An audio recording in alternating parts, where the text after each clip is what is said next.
on the pre-show with the pre-show image. We also have the Contrarian Dota, which we're floating around. That is fantastic. I absolutely love that. Oh, that's a nice send-up of the New Yorker. Yeah. Well, I think the Contrarian brand, we're trying to make ourselves a very highbrow. We want our readers to feel like they are highbrow. And going on Commissioner Reese's thing, that we want Contrarian readers to feel like they are better than others if they read the Contrarian. Yeah, we have access. Nobody else is on the Charter Review Commission. Actually, Larry Rubin, we got into, he actually admitted he's going to the Investigative Post fundraiser, but he wouldn't take a copy of the Contrarian. So. Oh, wow. Should I try to give him one? I'm going to go to the fundraiser on Thursday. Yeah, then we also... I have to buy a ticket still. But. Yeah, sounds like a cool event. Remains to be seen. Not as cool as the Contrarian show. So remains to be seen. We'll be talking about this summer's issue, which we have, in guest... Courtney Francis Fallon, who is the artist of the ZELL installations, got some publicity, so we'll be getting into that court case, and then, also Iran and Platner, correct? So those are some of the stories in the summer edition of the Buffalo Contrarian, issue number 6. I have a question. Who is this Richard Wicca guy? Richard Wicca, he is the, what's your title, Richard? Do you have a title? Founding... He's our show engineer, so he's the wizard behind the curtain, making sure all this Literally, correct. Yeah. It's delightful. Okay, so the pre-show is successful. I have checked it out on my phone to make sure the sound is going through. When you're ready to start, you just go to the main screen and you press the 5 with the circle around it, Matt. Okay. So if you see on the Think Twice Radio live, we're on now, but you can share those. I'll be sharing them to my feed. And then, Commissioner Reese, we're probably going to talk about 15 minutes of charter revision. So we'll probably get into some Jeremy Zellner conversation. So feel free to stay around if you have something to add there, or hop off when we're done. But is everybody ready for the Buffalo Contrarian show live at Think Twice Radio? We're ready. We're ready. And the timer, Richard. We got the dot. I just got to hit the start. It's the 5 with the circle around it. The 5 with the circle around it. Okay. So, live from Think Twice Radio. We're going live. It's the Buffalo Contrarian. Hello. Hello, Thank you for having Contrarians. me. You're in studio with, I'm Matthew Austin. I have my new past credential, a City Hall beat reporter. Love it. Then we have our executive. I'll let you all introduce yourselves. Editor-in-chief. By default, Bill Jackson. I'm Mike Jackson. The founders. And I am Courtney Francis Fallon. I am an artist and activist who's a guest this week. Thank you guys for having me. Also honored to be joined by City of Buffalo Charter Review Commission member Peter Reese, who I would describe, you may not know him, but I describe him as the contrarian member of the city's Charter Review Commission. So thank you for joining us, Commissioner Reese. Hopefully you can hear us. So I wanted to start with the Charter Revision Commission. Actually, it's actually kind of timely. Tomorrow, the city's Charter Review Commission is going to vote on changes to the city's charter, which is essentially the city's constitution. That was one of the lead stories in our summer edition. So Commissioner Reese has been on the panel the whole time, and I think, it's very timely. Actually, 3 hours ago, they finally posted, the local laws, which will be up for ballot referendum. So kind of concisely, it's a bunch of nonsense that they're proposing. There's essentially... I haven't really had time to read because I'm part of the violations they have is that actually the Charter Review Commission has not been very transparent. So really the major thing that they're kind of trying to push through is around Common Council vacancy. So when Byron Brown resigned his seat and we had acting mayor Chris Scanlon for several months and left the South District unrepresented, that was kind of the glitch in the charter that provoked this whole Charter Review Commission. So really one of the major things they're proposing is just a language around the acting mayor and making it so the Common Council can appoint a person to that seat. And then there's a bundle of a bunch of useless task force. So we have a a task force being proposed via local law for an actual further study of electoral reform. We have, acting officials, just essentially just a bundle of useless task forces. One of the things that might discuss is a new human rights task force. One of the things on the agenda for tomorrow, we're not sure, is a citizen police advisory board with no actual acting power. And yeah, Commissioner Reese, I don't know if you want to elaborate on what's been your experience on the city's Charter Review Commission. Oh, we can't hear you. Can you hear us? Uh-oh. Hello, everybody wave. Hi. So I think we're gonna. We can't hear We can't you. hear, but we'll try. Hold on. I There got we it. go. Got it. Yeah. There we go. No, as I told the Common Council today, can you hear me now? Yeah, you're good to go.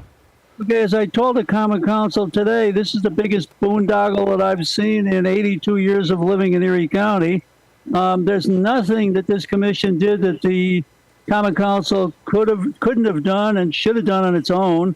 In fact, if you get to things like the council and councilmanic succession, there was pretty much a tacit agreement that we weren't even going to touch that because we were too busy with other priorities, and the Common Council could have and should have done that on their own. And that was the primary reason to have this commission. Then all of a sudden we showed up at one meeting and there was, a document laying not on the agenda, but in our packets. And it said, here's the succession thing. And it turns out it was written by County Attorney Jeremy Toth, who is part of, the Elmwood Village Democratic Club and the Democratic Machine. And I stopped it and put it off for a week or until the next meeting because I said, well, wait a minute. The open meetings law says you got to have this available to the public 24 hours ahead of time. We're going to discuss this and whatever. So, it's just here for informational purposes. That's nonsense. They intended to ram it through that time, at that meeting. Yeah, and it does seem to It's me. just that we didn't need a commission, an expensive commission, a waste of my time and other commissioners' time and the city's time to do nonsense like this. Yeah, and the commission on tomorrow's agenda is an RFP, so a request for proposals for consultants to do community outreach. And it actually said that they sent out proposals on Friday, and I'm upset that they didn't send an application to the Buffalo Contrarian, because I think we might want to participate in the Well, community I think you engagement. guys should go to the front of the line. Yeah. Well, we did. Part of our investigation was the bylaws of the Charter Review Commission required that each work group, so essentially to tackle the task of the charter, they're broken into 6 different work groups, and each of those work groups was required in the bylaws, and they shall produce essentially work group reports or analysis of sections of the charter that need to be changes and ones that need to be left out. And even today, here we are a day before they vote. There's a August 3rd deadline to get language to the Board of Elections so that if we get 9 propositions, they can all make the ballot. But any sort of analysis has not been done or is not to my. They sent me some minutes from a previous meeting. And one of the commissioners, Norvell Pendergrass, who's actually an attorney general for Erie County, and maybe we can get this to Commissioner Reese. The biggest thing that people wanted through this process, through community engagement, was electoral reforms. So things like ranked choice voting, decreasing the amount of signatures you need to actually get on the ballot, potentially even open primaries, which I know are controversial, but electoral reform was the biggest thing that people wanted. And I think Norvell Pendergrass, commissioner, she kind of just epitomizes the whole culture there. She just kept saying pre-clearance, any sort of roadblock, because if you want to do electoral reforms, there's some process with the state attorney general needs to review it. And then even Chair Larry Rubin, since he's been the commissioner, and Maria White, who's the deputy mayor, soon after the Ryan administration got in, appointed her. And my perception is just that, the administration, the powers that be, and even today when you were speaking in the Chambers, Commissioner Reese, why would the Common Council want to approve decreasing signatures when it just makes it likely that they're not going to run, or not be able to win their seats? So I'm hopeful that maybe this effort, maybe this failed, maybe it's not all failure. And Commissioner Reese, you didn't waste all your time, but maybe this will inspire some sort of citizen-led initiative to change the city charter, which is allowed under municipal home rule. And I think even some of the commissioners admitted that they want the citizens to initiate something, but that would take a lot of work and signatures. I don't think it's ever been done, but I think to your point of New York City has ranked choice voting in their primaries, and there's already precedent in New York State that if the city of Buffalo just copied and pasted the language from New York City to have ranked choice voting in primaries, that wouldn't be very challengeable. But there was just no appetite from any of the commissioners, to do really anything serious. And I think it's kind of an example of kind of an inside job, because a lot of people, I think we've heard, just went to this charter review thinking that things were going to change, or there was hope, and it ended up just An kind attempt. an attempt, and there really was no serious discussion of any major reforms. And what we have here is just a bunch of useless task force that probably aren't even going to be sought to begin with. Well, the task forces are nothing but an expensive kick the can down the road. And the task force on electoral reform, that's what I concentrated on today with respect to Common Council, that's going to cost us $250,000. And we already have a very well done legal memorandum from Holtzman Vogel, a recognized law firm, which frightens Maria White, by the way. She says they're the tip of the spear and the wolves in sheep's clothing, who are their primary purpose in life is to disenfranchise black people in the South, and and other nonsense hysteria, which is nothing but, argumentum ad hominem against a memo. But basically, it's a very well done legal memorandum, and it says we can do reduction of signatures, we can do ranked choice voting, no problem. Want to go into other things like open primaries, nonpartisan general elections, you've got a grief with respect to the way New York State election law is currently put together.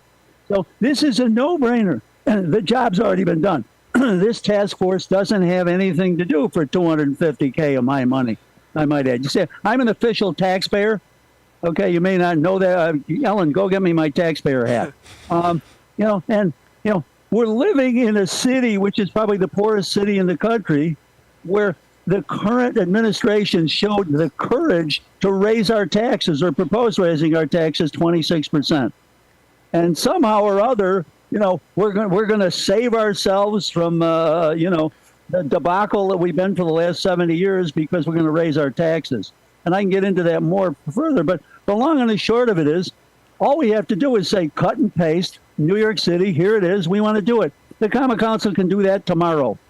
At their next meeting, I just saved the city of Buffalo and the taxpayers $250,000. And I want you to know you're welcome. I think, you don't even have to say thank you to me. Well, all right? This is just madness. And I have to vote against that because it's crazy.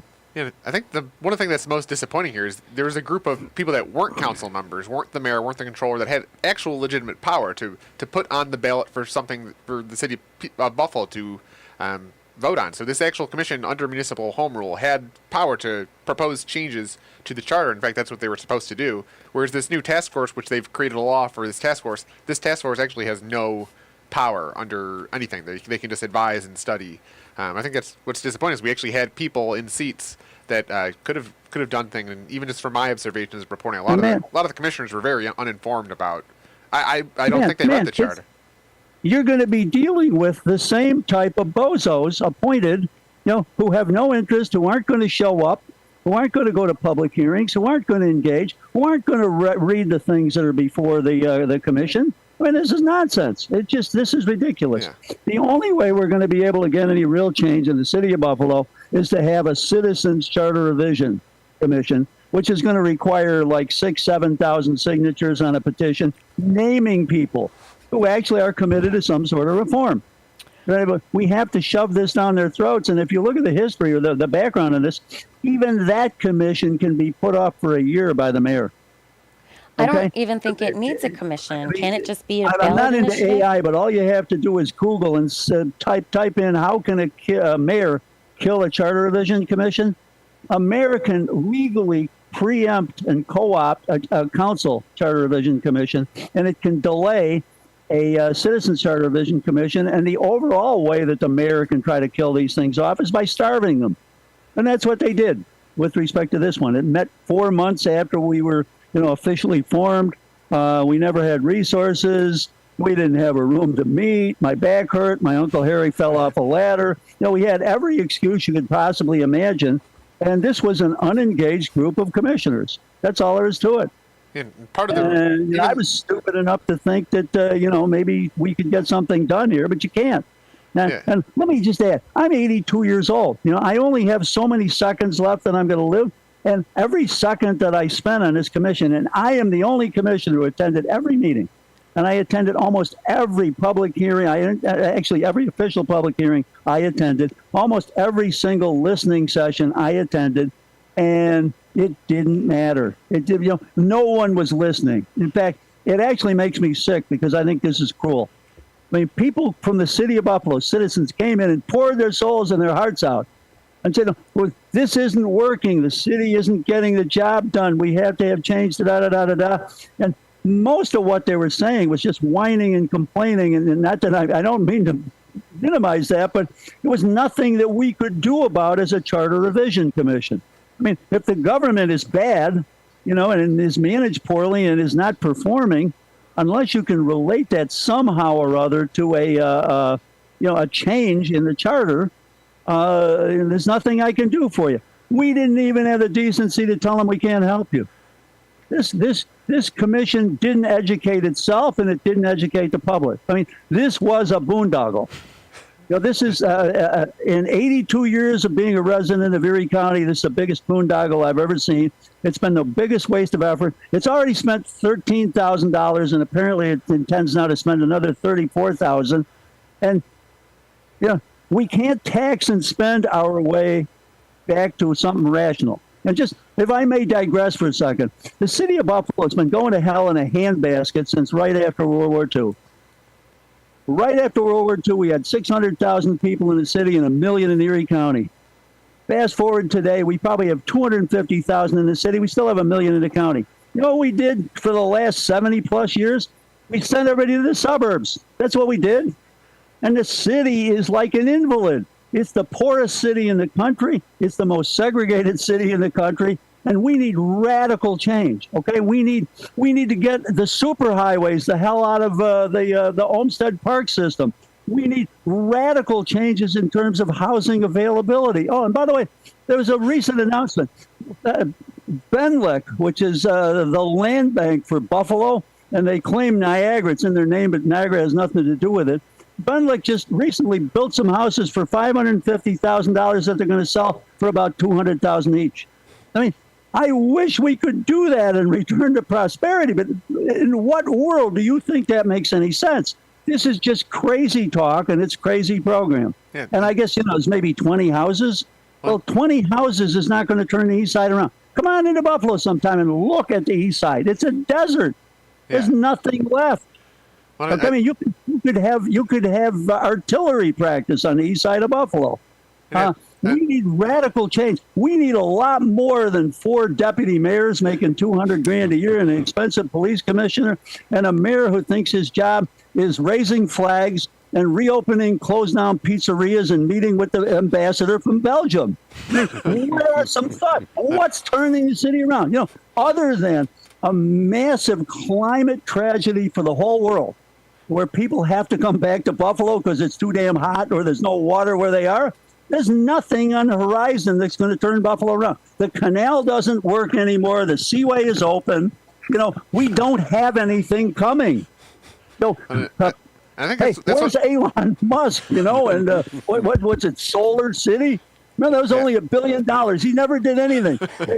He paid for a couple $100 million worth of equipment that's in a junkyard in Pendleton now. Or not, Pembroke. Excuse me. So sad. I mean, we have to have something for real, and we got nothing. That's why I think ultimately the legacy of this commission had the opportunity to radically reshape city government. I mean, one of the things they could have done was they could have eliminated the mayor and had a city manager thing. They could have done literally the text of the charter. Everything was up for play. So this commission actually had a chance to do. I put that on the agenda just so that we could try to educate people. And it was one member that was done in a work group, and there was one member of the public there.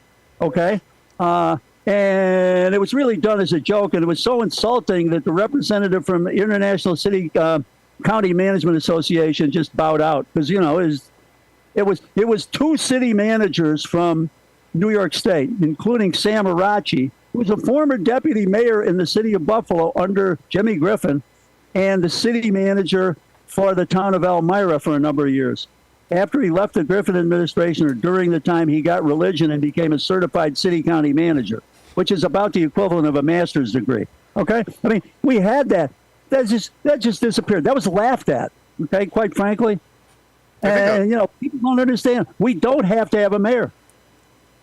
I think No, there's- who in the public ever showed up at a meeting, and was told, hey, we don't have to have a mayor. We could look at something different. Yeah, I think there's radical opportunities, and unfortunately, like you're saying, I think a lot of the commissioners, they weren't. Yeah, and I applied to be on the commission. They actually had this process. That's part of how this cake was baked. They put up applications. Commissioner Reese didn't even apply. He just got picked. So a lot of these people didn't even apply. And you had, I think I saw the foil of, at least 50 people that put their applications in, like willing to do the work, excited to do the work. And you got, I think you have the term the MOAs, or the Easter Island kind of figureheads of people that sit at the meetings, and a lot of them are confused. They don't seem to know what they're voting on. I don't think. I mean, Well, man, this is how half-assed this was done. I never applied. I thought about it, and I said, nah, you're too old, forget about it. I didn't know I was a commissioner until I read about it in the Buffalo News. Awesome. Yeah, so just, Okay, there were some Definitely. good, qualified people. You didn't need an old goat like me. I don't Well, even live in University District, okay? Think about it. Well, we appreciate you because I think as the Contrarian something is covered, it does feel like we do have a Contrarian commissioner on the commission, someone that was a voice of reason throughout this whole process, and we appreciate you still showing up, even though you were kind of tricked into this thing that could change. But I appreciate from the coverage of you showing up, doing the work, and I feel like you are the Contrarian commissioner. I think that's a very fair way to describe you. But you've got a big vote tomorrow, so I don't want to keep you on too Well, long. man, But you got to listen, man. I'm very used through the years from fighting the Democratic Party as an outsider in the Democratic Party to getting beat about the head and face and body, and it just doesn't. This is standard operating procedure for me, and I'm not gonna go away if I'm in a job. But quite frankly, if I'd known how bad that this was going to turn out from day one, I would have said, forget it. I got better things to do. I'd rather weed the garden. yeah. It'd be more productive. Well, thank you for joining us, Commissioner Reese. And tomorrow your vote at 5 p.m. where actual proposals will be on the agenda. And we hope to, I'll be there, and we hope to thank you for your service to the citizens of Buffalo. Yeah, I think it's a perfect segue. Thank you, Commissioner Reese. To discussing we have Courtney Francis Fallon, who was recently arrested in two locations for putting up ZELL installations. So I know, essentially, the long story short, you put some wheat paste installations, and I'll describe your theory here, but you put ZELL installations around local polling places on the polling day, and then ended up getting arrested. So I think that's kind of the synopsis. But I know your story really spoke to me. I think it's part of the Contrarian's values of just free speech. And when I heard your story, and I think as I've got into the weeds of your record more, I think it's just seeing, especially reading your case about how the state reacted to your art or I glued your paper to the ground. yeah, glued paper in an arrangement. And actually, we found pictures of actual Erie County Democratic Committee members at the Democrats' victory party were wearing ZELL Yes pins. So they clearly found your saying punny, but it was actually something around the actual content of your message, and then how you were treated. I think the big question I had after investigating, just seeing your story, is like, we had what laws are applicable and when they're enforced. I think that's kind of what spoke to me of your story and why I was glad to cover it. So Yeah, thank you so much again for having me and for covering this. So basically, Jeremy Zellner, who has been the chair of the Erie County Democratic Committee since 2014, appointed himself to take over Sean Ryan's position as the state senator for the 61st District. He got rushed into it for the special election in February, and he was challenged in the primary. And Jeremy Zellner was stressing me out because I was very concerned about the implications of him having that much power. And because he has done lots of anti-democratic things. But one of the biggest things that first alerted me to him was we were at a meeting for the West Seneca Democratic Committee. I am a member of the Erie County Democratic Committee, and I moved from to Buffalo in 2025, so I am no longer on the West Seneca Democratic Committee, but I was. And I was at a meeting in October of last year, and Jeremy Zellner was there, and he was talking about how he is a member of the National Democratic Committee, and they're going to move the party to the center and win back those voters. And I was like a horror movie. What? The Overton window is out the goddamn door. And so to the middle of what? What are we giving up? Like, No, they're essentially Republicans at this point, of course, like corporate Democrats. So I was just horrified, and that alone was enough for me to like really worry about him. And so I had hoped to do like a large scale art installation or something to oppose his race for the in the primary.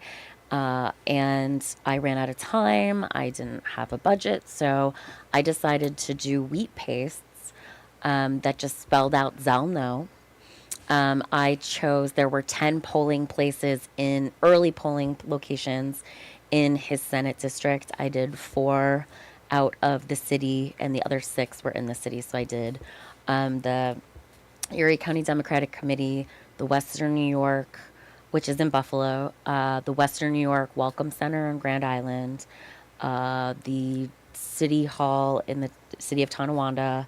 That's the Amherst Senior Center there. And actually, they tarred over your installation. Of They wheat paste, which is tarred part of over it, which is like exacerbating their injuries. But yeah, I was called in and arrested, and I knew that I was risking. So I used paper.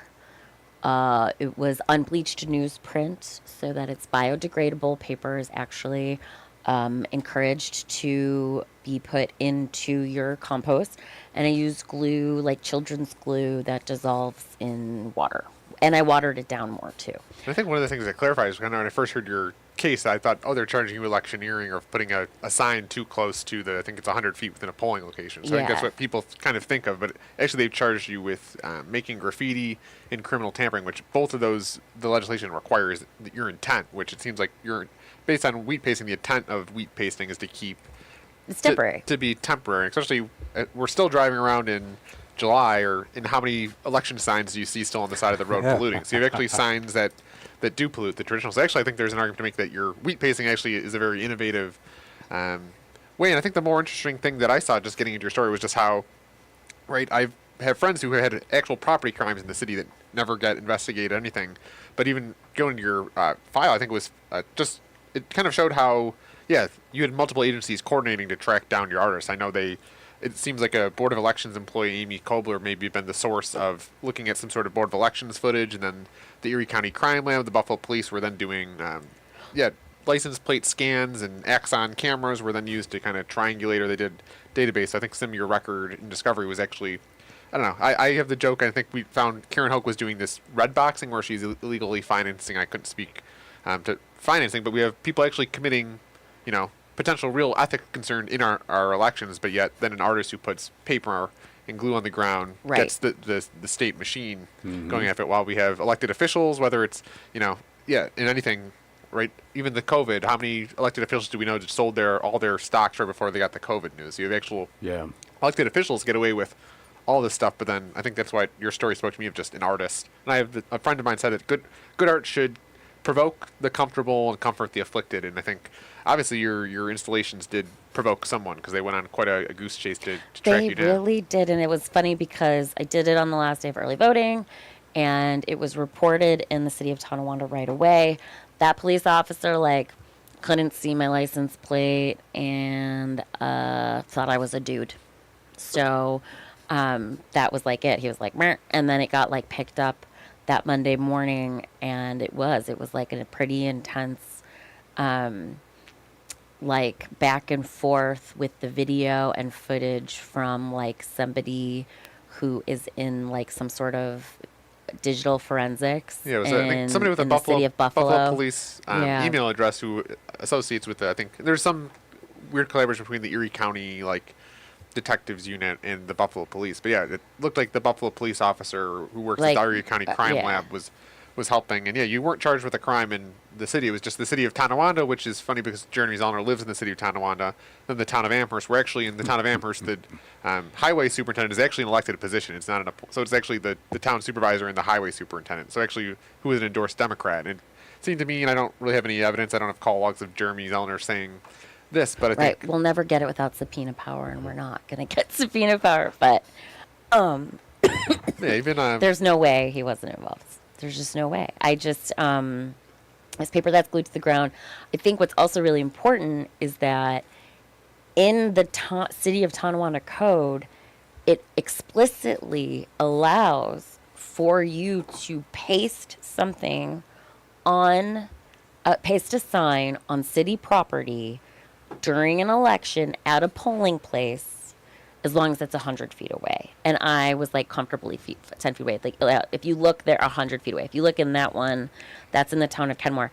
The signs are right there, so I treat those as the border and then build behind them so that Yeah, I'm 100 feet plus. You were charged with no election crime. It No, was just and purely yeah, so it's property criminal damage. tampering in the 3rd degree, and it is on par with sexual assault in the 3rd degree, which includes ejaculating on someone without their permission. I glued paper to the ground, and more than 100 feet away from the polling place. Criminal tampering is a funny charge. It's if you do something to someone's property with the intent to cause them or a third party a major inconvenience. And all I can think of is like kind of like neighborly feuds. If somebody like had a dumpster delivered on their neighbor's driveway, it's like some sort of fuck you or something. That is, but you're not doing property damage, so you're causing them an inconvenience. But like, this was designed to fall apart, and I also like was gonna clean it up. Should it be left over? Because I'm not a jerk, so I'm not gonna like litter. But And I don't think it was I think it was the content of your message, right? If you had posted ZELL yes, would they have gone on such a thing? Absolutely not. Absolutely You not. struck a chord, and they went after you with everything they've got, everything they could get. honestly, yeah, it's really silly. And so we'll see. But I have pro bono representation. My lawyer is Deborah Ritz, based in West Seneca. She's delightful and really helpful. And we'll see what happens. But my First Amendment rights were like just violated. They like shouldn't. Absolutely. Not only should they have not arrested me, they actually shouldn't have touched the sign. And I didn't have any reason to consult them, notify them, get a permit. It's a temporary sign at a polling place. It's totally kosher. Yeah, especially when we're taught growing up, we have democracy. Democracy is all about multiple voices. And yeah, I think even if your charges do get dismissed, which I think potentially just based on the case law and your thing, I don't know if they have the intent. And even but I think the damage has kind of been done. I think right, what was done to you, and actually why it struck me is yeah, I had the police at my house one time, which I think part of that was because I published a political cartoon I did of my situation. So I think the damage was done. It was to to scare you because yeah, if we can get you arrested or definitely inconvenience you. But yeah, even if the charges get dismissed, the damage has been done. You've been maybe intimidated or I'm exploring civil charges against them for violating my rights, but that is still in process and unclear. I'm not normally like litigious, but we'll see. We'll see. Yeah, I think it just it exposes, I think, for me, the machine, or how the machine reacts to people that aren't in the mainstream or the accepted narrative, which I think is, similar to what's happening in Iran or with Graham Platner. But it seems anytime the machine, someone in the machine, whether it's at City Hall, you get ejected or intimidated if you're not on board. Or like Commissioner Reese's case, you're not in on the plan. Oh, the plan was not to do anything serious. I think the machine just kind of fights against people. And like your point of, the Democratic Party seems to be going towards the center, almost trying to return to this 2002 George Bush day, where it's this Central America, where it seems like actually the more place where people are that aren't getting spoken to is right on the extreme ends. There is no center anymore, which The center of what? We have the highest healthcare expenditures in the Western world. We spend more per capita on healthcare. For less care. Mm-hmm. And there are 50 countries that have a higher life expectancy than the United States does. So it's a terrible return on investment unless you're a health insurance executive or shareholder. And people are angry. Whoa, wait a minute. I have to interrupt here. We have health care that ranks around 40th in the world. I think we're right behind Guatemala. Exactly. So, I just because it costs twice as much as any civilized country, look at what we're getting for it. I think even just the democracy. I mean, I grew up on democracy, and here we are. You have, them fiddling with elections, and the charter review. So I think as I get older, I get I grew up on democracy, and we have representatives that care about me and think about my best interest. Where the more I get involved with City Hall or, the current situation with the military-industrial complex of endless wars, I thought, Americans, we don't want endless wars in the Middle East anymore. Or And, anywhere, right? Yeah. Yeah. And There's Well, something else. Matt, can you access your email? I can't now. Okay, because I just posted up to you on an email. You need to look at it. And I hate having things read to me, so I won't do it. But it's a tribute to Zellner, written by a person who knows him, explaining why he got his butt kicked. And basically, I hate it when people read things to me. But, This is make an exception. Can this we is out clear there. I'm not the going to tell you who wrote print? this, but I won't disagree with it. Jeremy Zellner lost because he is a miserable human being. Talking to the media and boasting about hundreds of calls and texts he received from well-wishers is like Trump bragging about crowd size, and it gets worse from there. And I couldn't disagree or agree more with this. And, you had a terrible candidate. As an attorney, I wouldn't have advised Courtney to do what she did. I am on her side, cheering for her all the way. Thank you. She picked the Tonawanda was a terrible place to be because it's Zellner land. He owns the town. Nobody got elected there this year that wasn't licking his shoes. And, it's unfortunate. And, the current mayor is the former police chief. They'll think about that. And I've done some work on political prosecutions by our local DA. And, I think it was John Flynn that I slammed on the Betty Jean Grant prosecution. He was prosecuted for videoing and sending up to Facebook video of illegal activity going on in a polling place.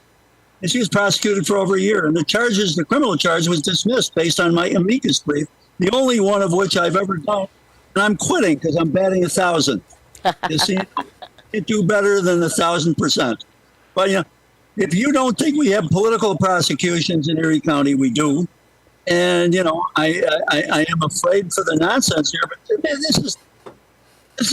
this is where we are. We live in the banana republic of Erie County now. Yeah, I think it's everywhere. It's not just here. I know in Maine we had Graham Platner, a candidate, and anytime there's kind of a non-mainstream candidate, or even, no elected officials will come out, whether it's the Kensington or the war on Iran, we have, we don't have a politician. There's certain things you're not allowed to say, and if you say them, you get the wrath, get in line, or else, we're going to arrest you, or, smear you in the media, and, use our positions of power. You see it in the fear over Mamdani. Delivering. Mm-hmm.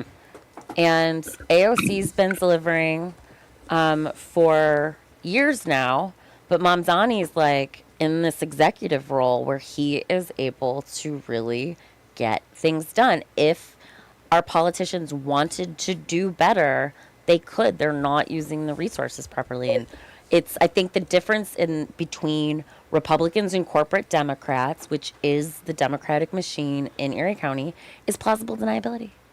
And I think a lot of those people, were they in the Deep South, that's a very red area, they wouldn't be Democrats.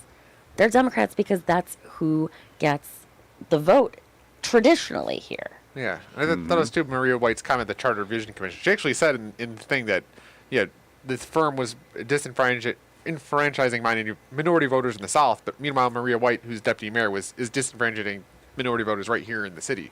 And so it's kind of this hypocrisy of those other people. And I know, Right, and- Bill, you have a message for our elected official in the Senate, Tim Kennedy. So this is another one of the elected officials. What does your sticker here say for the viewers? Yeah, we have Contrarian stickers now, I can, so people can read that. That's for our representative, Yeah. Tim Kennedy. We have 3 demands. I would note that the mayor of New York City, Zoran Mamdani, a Democrat who would probably be considered a political moderate if he were the mayor of Oslo or Stockholm or some Absolutely. city in Scandinavia. But he has already espoused these positions for some time now, despite the Democratic establishment imploring him not to, fretting that it would be detriment to his electability. And of course, they didn't mean that, but he won in spectacular fashion. And what we're asking of Tim Kennedy is to use the word genocide when talking about Gaza. He will not. He refers to it as a humanitarian crisis, as if it's just an inevitable consequence of a war that is only continuing to be prolonged because of Donald Trump's incompetence, nothing to do with the Israeli government. So that's the first demand, use the word genocide. The second demand is to demand Netanyahu's arrest. Mayor Mamdani is currently causing a kerfuffle, as many of you know, because he would like to see him arrested when he goes to New York City to the UN. In all head here, conference. I'd like to see Byron Brown arrested too when he returns to the city from the table. 'Cause I think maybe the Contrarian will cover in future events, but Byron Brown is way too excited and left us in a hole. So I'd like to maybe the Contrarian can add that. But I like the idea of electing people when they return to jurisdictions which they committed wrongs. And then the third demand is to stop accepting contributions from AIPAC, which was the largest source of donations for Kennedy, Claudia Tenney, and Nick Langworthy, the three representatives from Western New York in the previous election cycle. And that doesn't get talked about. It's as if their constituents are in Tel Aviv and not Western New York. Now, I just want to, on the subject of the genocide in Gaza, I just want to talk for a minute about the vast undercount of deaths in Gaza that is, in the media's unwillingness to probe into that, is a big reason why politicians like Kennedy can continue to keep their head in the sand. But not the Contrarian. We have, in our summer edition, we have investigation into the whole Iran situation. I know the Buffalo News isn't covering this global issue. And this ties into that because when they won't speak honestly about what's happening in Gaza, they have to frame the Iran war as simply just, they have to pin it all on Trump. But so the Palestinian Ministry of Health, the figure that they cite that they have for the number of deaths in Gaza is about 74,000 people since October of 2023. That figure only encompasses people in Gaza who were killed directly from military bombardments, by bullets, by bombs, whatever, and they were identified in a hospital or a morgue. That's the 74,000 people. So for the past 12 months, probably longer, 34 of the 36 hospitals in Gaza have been severely damaged or destroyed. So you no doubt have tens of thousands of people that are still buried under the rubble. They never turned up in a hospital. They weren't identified. So we know that figure is a severe undercount just of the people that were killed by the Israeli military. That doesn't even touch on the second order fatalities, people that died of famine, dehydration, illness, cancer patients, diabetics, people that aren't receiving medication or medical treatment because Israel won't let it into Gaza. You have the sanitation infrastructure that has been completely obliterated, people that are contracting illnesses from contaminated water and that sort of thing. Children sleeping in the tent encampments are literally attacked by rats in the night while they're asleep. That's according to Dr. Feroz Sidwa, an American trauma surgeon who has volunteered in Gaza. He's written several articles and done several interviews about how horrific the situation is. And the other day on his radio program, Ralph Nader cited research from other conflict zones that would suggest that the fatalities from these second order effects typically range between anywhere from 3 to 13 times as high as the fatalities from the bombardments. So he estimates that the true death count in Gaza from all causes stemming from this genocide has to be over 600,000. It's a small enclave, the geographic size of the city of Philadelphia, with 2.3 million people. So that would still, you could have a death toll of 600,000 plus, and that would imply that 75% of Gazans are still alive, which seems kind of implausible. But that's how Tim Kennedy and his colleagues are able to get away with not confronting the Israeli regime, and they can give Netanyahu a standing ovation and not demand his arrest, which the 125 or so countries that are that recognize the ICC, they all seem to be in agreement that he has committed war crimes and that this is in fact a genocide. Got to keep those APAC dollars flowing. Yeah, I just pulled it up because, Well, yeah, $130,000, almost 140 from Tim Kennedy, and that's as of July 5th. Nick Langworthy, 102,000. You know, it's outrageous. Yeah, you say the G word, genocide, and the dollars stop flowing. now, does Congressman Kennedy, is he facing a close, tight race here? Does he need that money from Israel? No. No. I'm sure I've heard a nickname for him as the $1 million man because he's got a Tell me who's great running bank against account. him. I think he's, Name the person running against him. I dare you. he's Brian Higgins 2.0. He'll just sit here and do nothing for I mean, a couple of decades. who's the and then- Republican candidate running against him? There's a Anybody guy. know? There is a guy. There's a Dennis. I think his name's Really? Dennis something. Really? Yeah, there's Yeah. a dentist guy. Great. He doesn't need this money. That's the point. Yeah, at all. Not even a little bit. Because he had over $1 million coming from the state Senate. I actually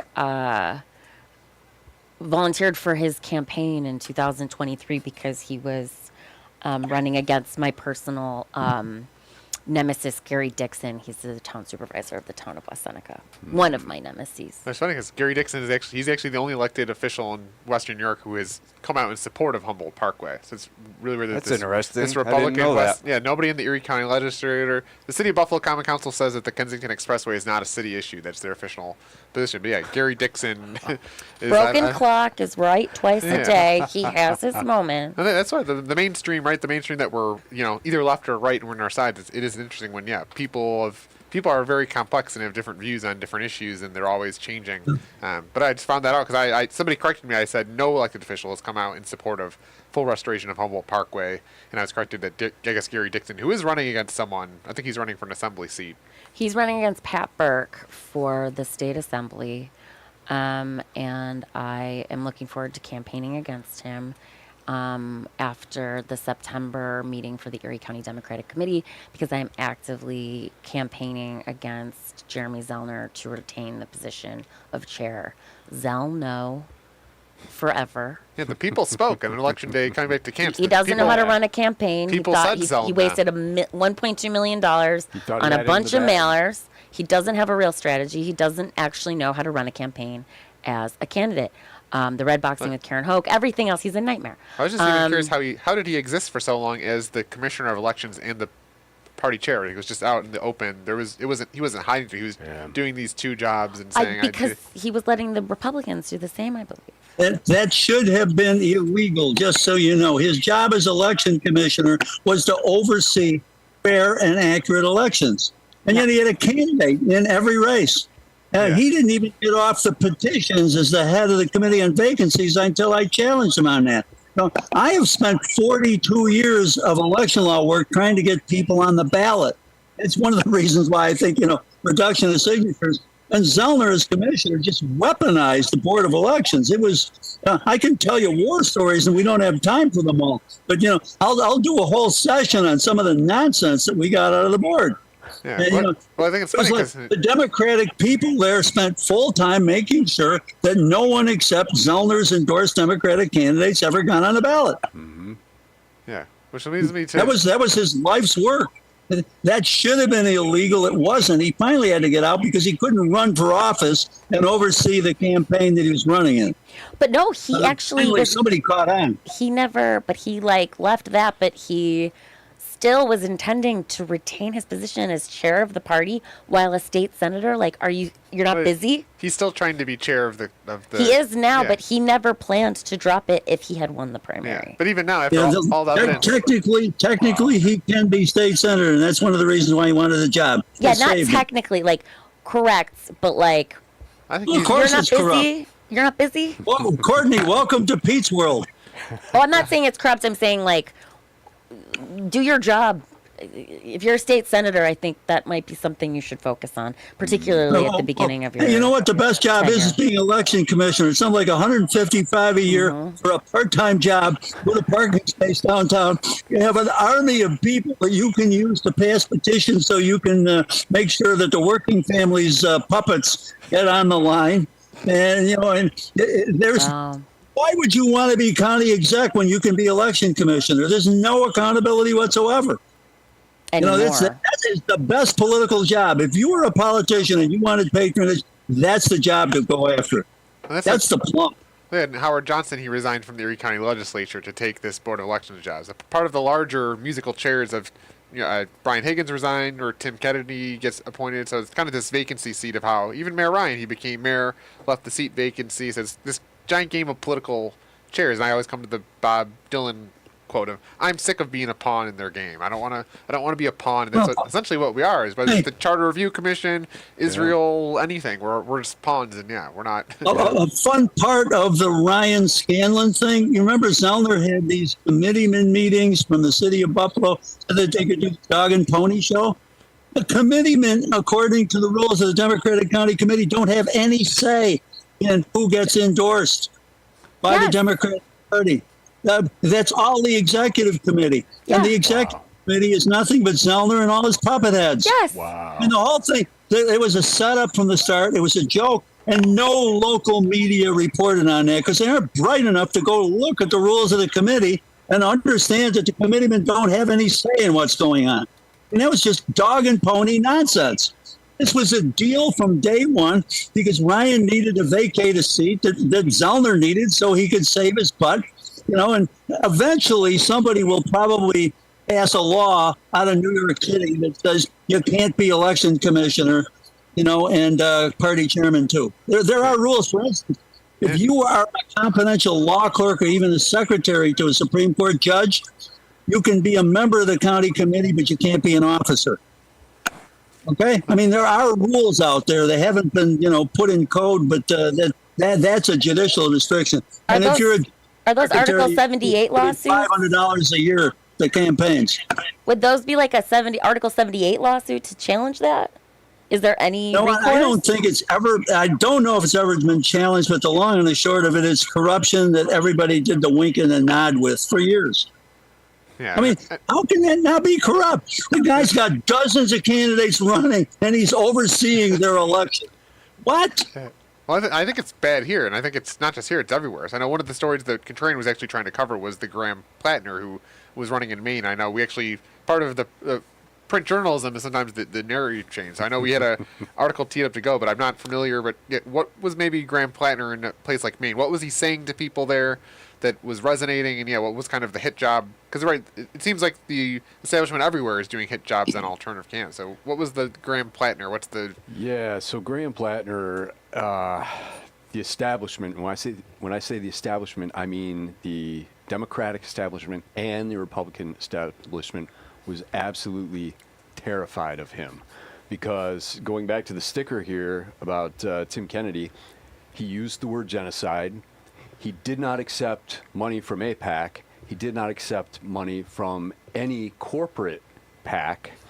And he talked to people, he traveled the entire state, and he talked to people about how things are not working and how it's because of the billionaire class. And he kept using the phrase the Epstein class to refer to them. Exactly. And they were terrified as they saw his momentum start to grow.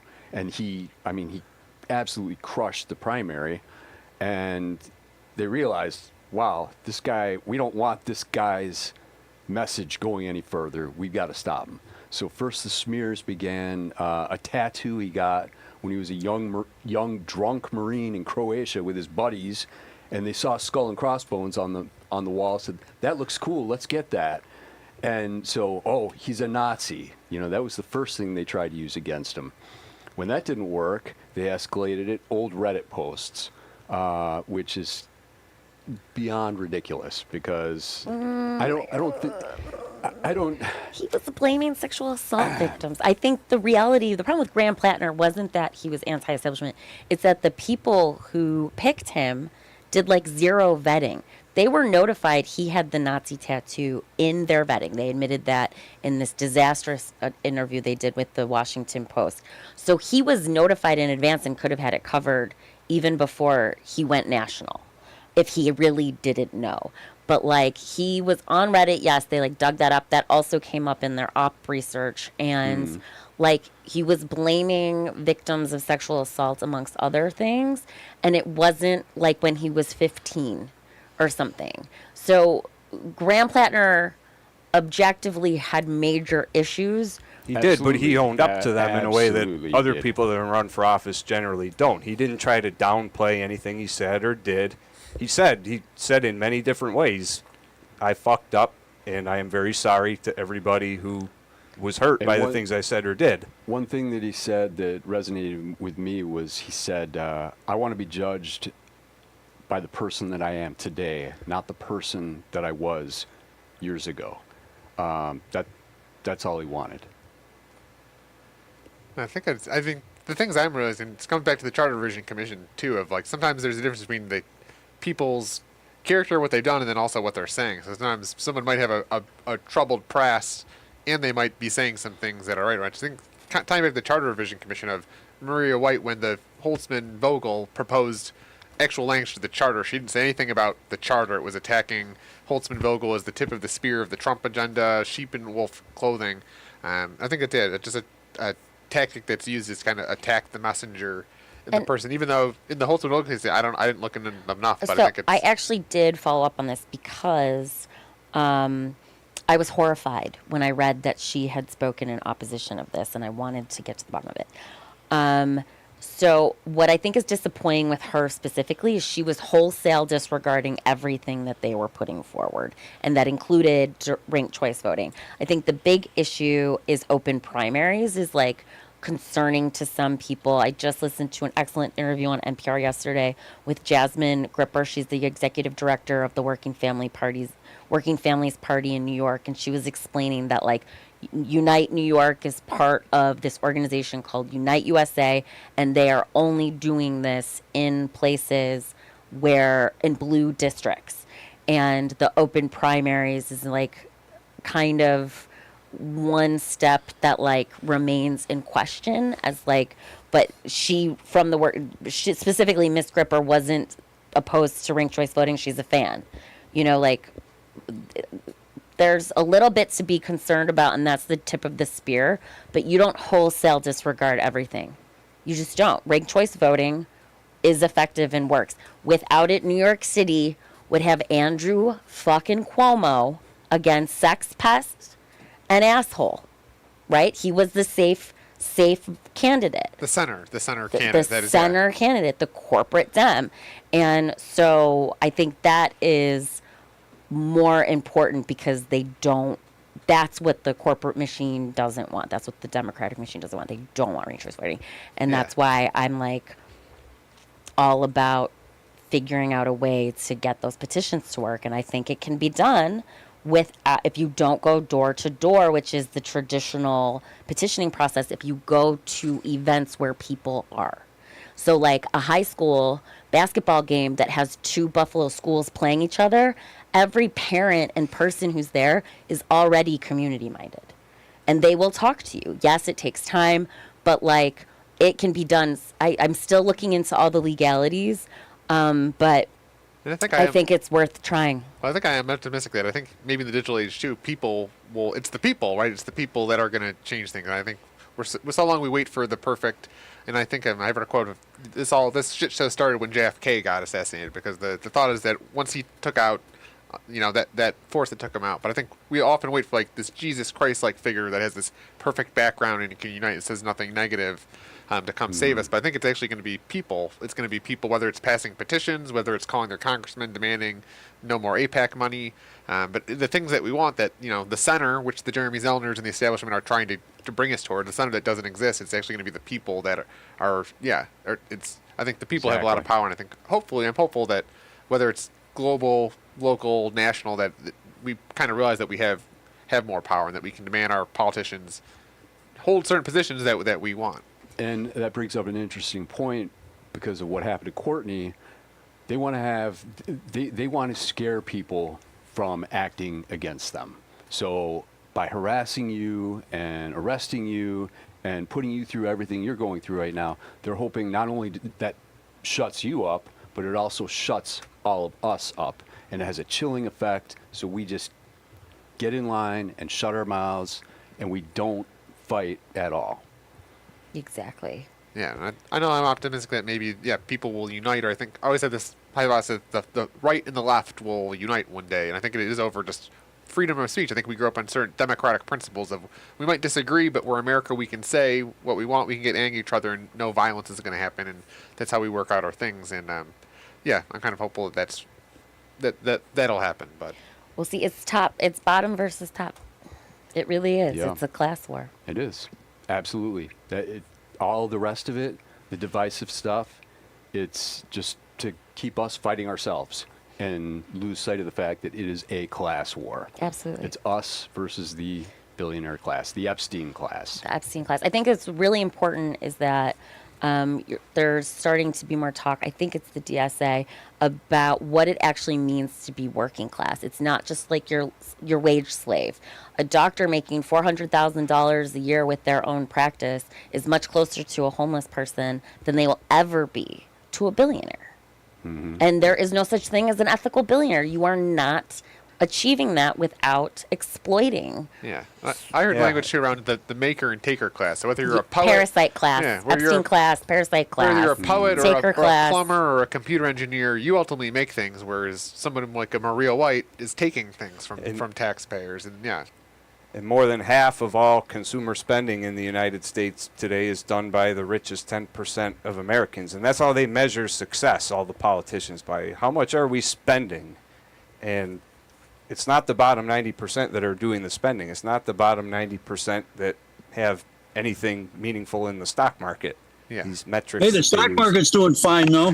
Isn't that good for the working class? It's a matter of They don't have any time. investments because they don't have any money because they can't pay their bills. This bubble is just waiting to burst. Oh my I God. like the analogy too of like Burger King and McDonald's exist so that we have this robust debate around Burger King or McDonald's when actually the solution is vegetables. But as long as and I think that's where the left and the right stick together, right? As long as there's left and right Republicans, Democrats, we won't talk about the real issues, which are getting APAC money out of our thing, doing ranked choice voting, having So I think that's kind of the analogy that I use. But hopefully things with the contrarian alternative sources of news. And people actually speaking truth to power, whether that's a Graham Platner in Maine, telling the senator in APAC to stop taking APAC money, or an artist putting glue and paper on the curb. That it's people like us and contrarian commissioners that fight back against the this feudalistic future we're fighting. And go to the website that Matt has worked so hard on to find out where to get a copy. So we have buffalocontrarian.com. We have information, and we do have a map now of all our locations Yeah, where you can it's pick up a copy. beautiful. So I was just looking at this list. It's 4 public libraries, 3 different community hubs, and 3 different independent bookstores. Yeah. So you've got some great options. we are the Buffalo Contrarian. And till next time, thank you, Commissioner Reese, for joining us. And Courtney. Yes, for and coming. I have one final question. If we're all so smart, why ain't we rich? I know why I'm not. I do social practice art. You can't sell paper you glue to the ground. Well, thank you. And till next time, that's the Buffalo Contrarian show. Also, Peter, I think you are rich. ZELL now.